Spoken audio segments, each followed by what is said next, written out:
Belakangan ini sengaja dikembangkan narasi, bahwa Pulau Bali sudah tidak toleran, karena adanya penutupan ashram Hakka di Pulau Bali. Bahkan beberapa tokoh, dalam dialog kebangsaan memperingati hari lahirnya Pancasila, sengaja mengangkat tema dengan judul, Masihkah Bali Toleran? Di sana mereka mempertanyakan, apakah Pulau Bali masih toleran? Kita sebagai generasi muda Bali dan Nusantara, dengan tegas menjawab bila Pulau Bali sangatlah toleran, dari zaman dahulu, zaman sekarang, sampai zaman yang akan datang. Toleransi di Pulau Bali tidak akan pernah berubah. Jika pemerintah bersikap tegas kepada ormas radikal yang berbaju agama, apakah itu artinya pemerintah intoleran kepada agama tertentu? Tentu saja tidak.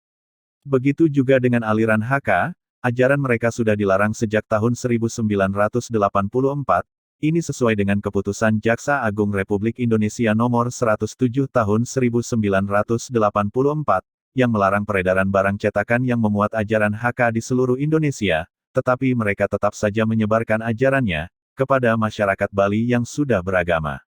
Sekali lagi kita tegaskan, aliran Hakka bukan hanya beribadah di Pulau Bali, tetapi mereka sudah menyebarkan suatu ajaran terlarang, kepada masyarakat Bali yang sudah beragama. Masyarakat Bali berusaha diam selama 36 tahun, berharap kepada pemerintah dan kepolisian yang menindak mereka, tetapi kenyataannya, mereka tetap saja dibiarkan menyebarkan ajaran terlarangnya.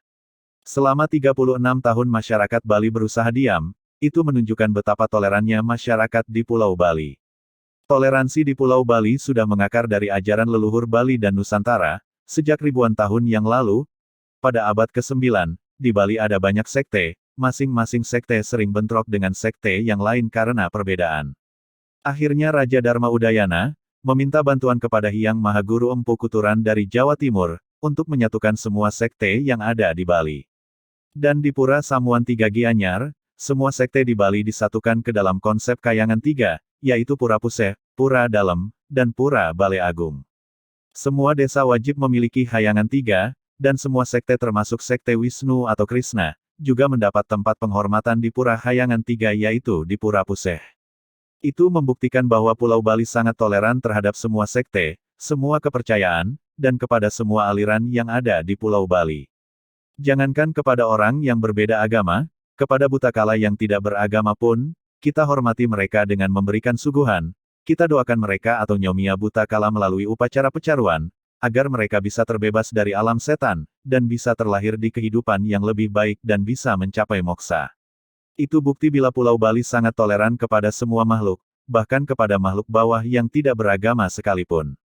Pada tanggal 11 September tahun 2001, terjadi serangan teroris yang menabrakkan dua pesawat ke Menara Kembar World Trade Center di New York City.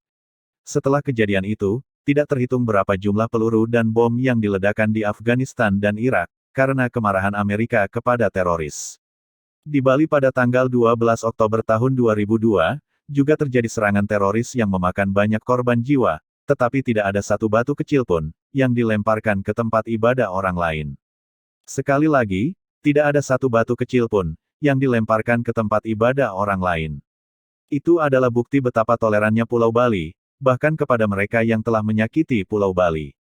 Dan setelah kejadian bom Bali, cahaya toleransi di Pulau Bali bisa dilihat dengan dinobatkannya Pulau Bali, sebagai destinasi wisata terbaik di dunia secara berturut-turut, dan yang terbaru adalah, Bali kembali menduduki peringkat pertama sebagai destinasi wisata terbaik di dunia menurut TripAdvisor tahun 2021 yang dikutip dari Kompas.com.